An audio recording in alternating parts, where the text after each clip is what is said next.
Vauxhall Corsa E front brake pad replacement. Now this is a great job for a beginner to start. If you can manage to remove the wheel, then trust me, you'll be able to manage to do this job.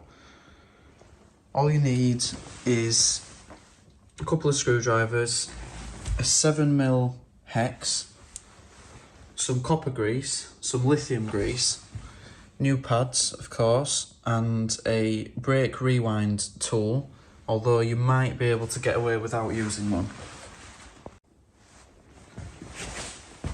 Start by removing the cap for the brake fluid reservoir and checking that the level isn't too close to the top, because when we push the brake piston back in, the level will rise and is liable to overflow if the level is too high. With the car safely jacked up and placed on axle stands, remove the road wheel, and I find it's easier to place the steering in full lock towards whichever side of the car you are working on. Makes the job a lot easier.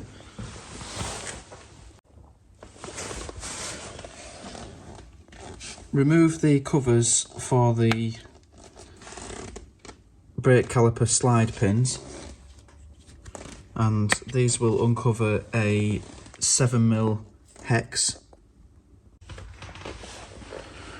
Now, quite an easy hack that I found is resetting the caliper brake piston. Can be done prior to removal of the caliper. If you place a screwdriver in between the pad and the disc, you can start to push the piston back in. But what you want to take care of, if you aren't replacing the disc, which we aren't today, is not to pry against the disc like this, so towards the right. You'll want to pry against the edge of the disc, so pry left. Or, once you've got a space, pry against the caliper. Once you've got a gap between the pad and the disc,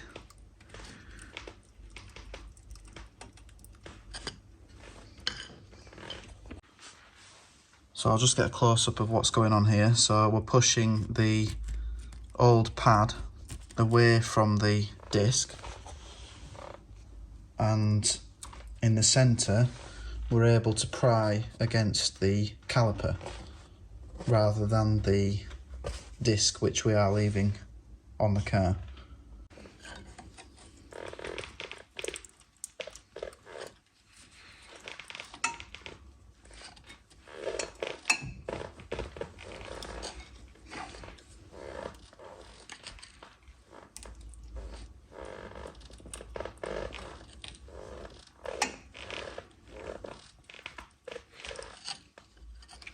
So do make sure that you've got a very strong, large screwdriver to do this, as I have had smaller screwdrivers snap in the past. But from what I can see,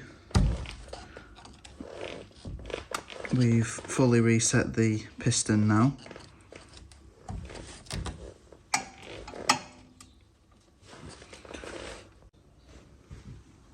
With the piston fully reset, the brake fluid is a lot higher than it was before, but it's not reached the lip of the cap. So what we'll do is we'll fit the new pads, and after applying the brakes we'll check the level again and see if it needs any removing.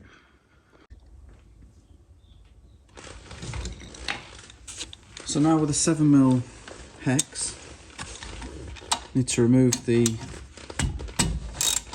caliper slider bolts.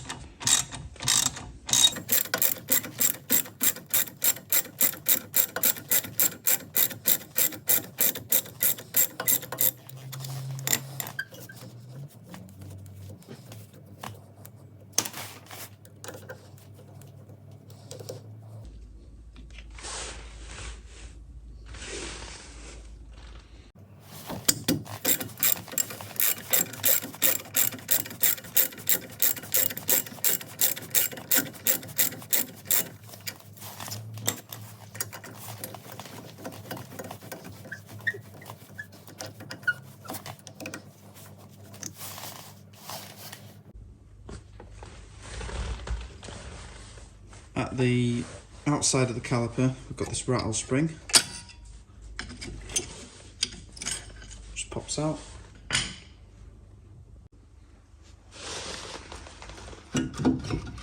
And as the caliper has already been reset, the pads don't get stuck on the lip on the side of the disc.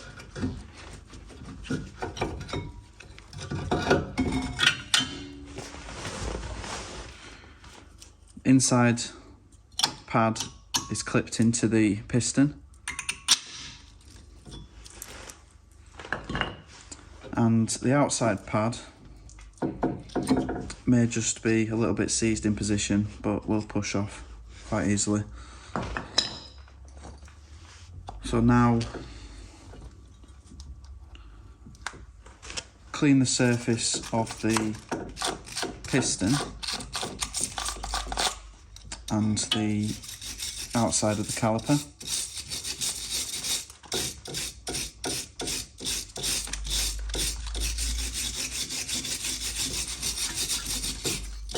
You may wish to use brake cleaner, which you can get in aerosol cans or in 5 litre bottles.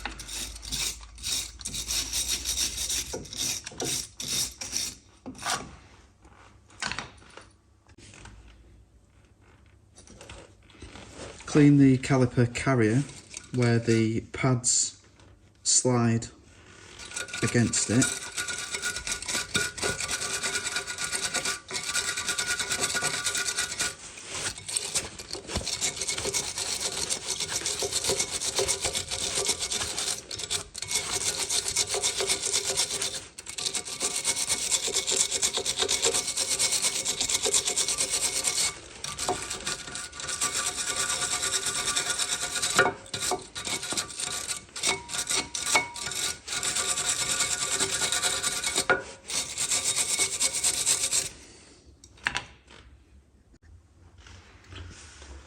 If you were using a pad rewind tool, this is what you'd be doing now.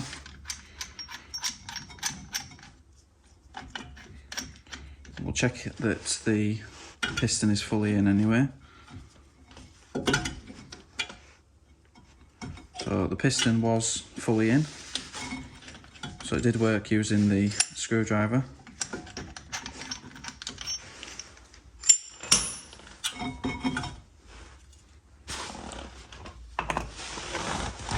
Coat any contact surfaces where the pads meet the caliper or the carrier with copper grease. So for the outside pad, sticking it straight on the caliper. You can place it on the pad if you wish, but I just find this to be an easier option.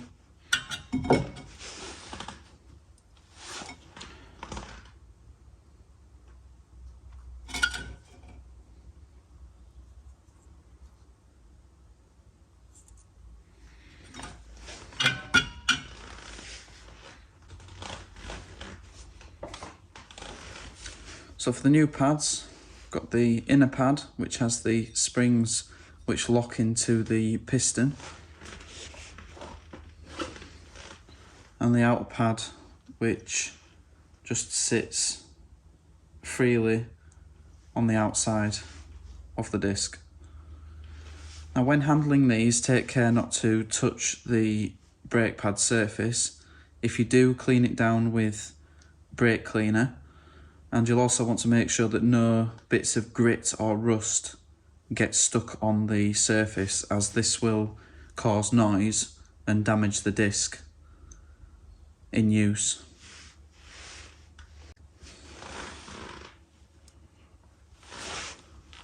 So I'm sticking some copper grease on the retaining springs,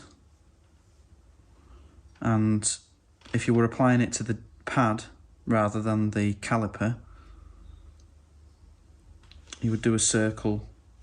You can see where it sits in there.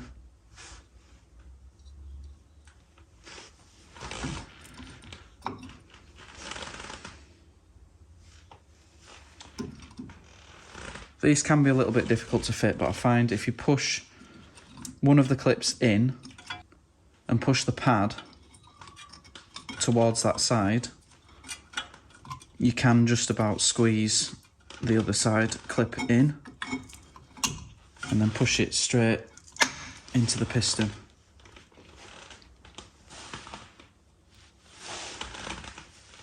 So you also want to apply some copper grease to the pads or to the caliper carrier where the pads slide. So you can also do this to the pad or the carrier, that's completely up to you. I find it easier on the carrier because we make sure that it's not going on the disc.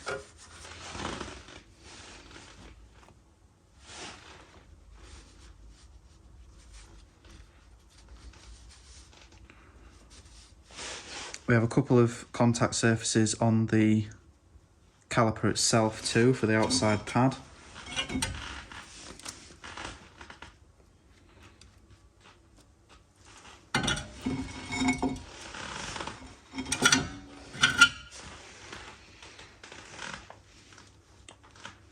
The outer pad can be placed into position.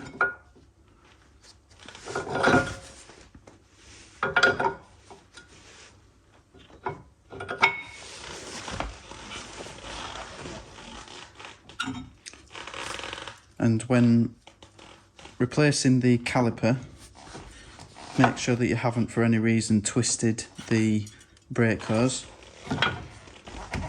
and just push the caliper over the outside brake pad and into position.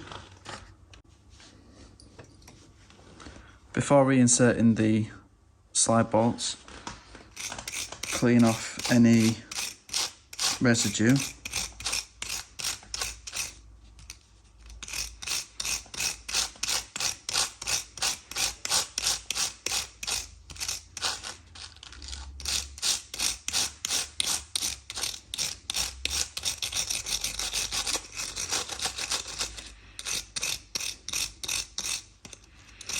This is much easier with a wire wheel, but not everyone will have a wire wheel to hand, so you can just use a wire brush.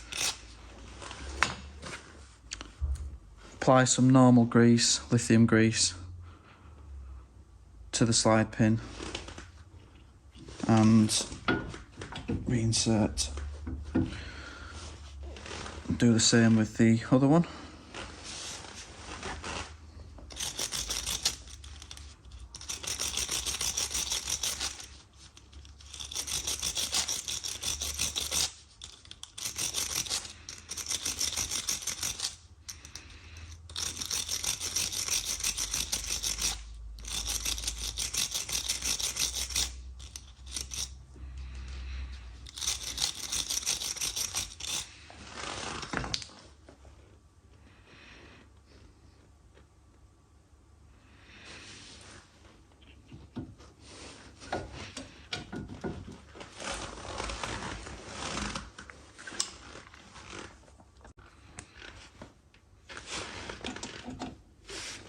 When you start reinserting the slide bolts, turn them by hand so that you can be sure that they haven't cross-threaded. If you go straight on with a ratchet, you're likely to cross-thread them and cause yourself major issues. If they don't appear to be screwing in, just give the caliper a shake until you feel them going in smoothly. And once you've got a few threads in, switch to a ratchet.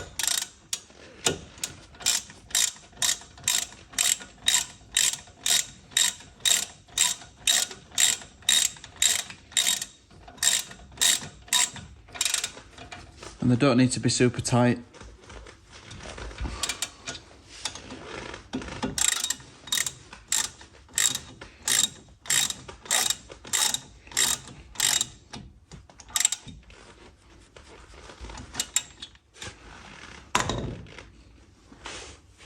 Replace the covers.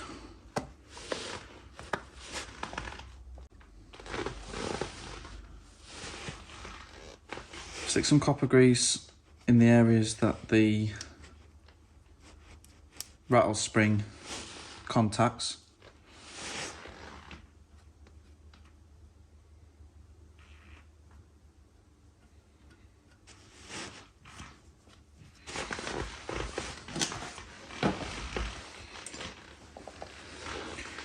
These can be pretty difficult to refit. I find if you stick the inner prongs into the caliper, you can usually push the edges over and then just gently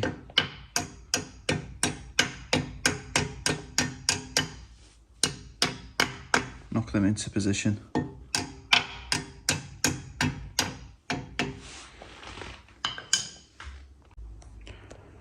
And now, probably most importantly, before refitting the road wheels or doing anything else, get in the car and press the brake pedal.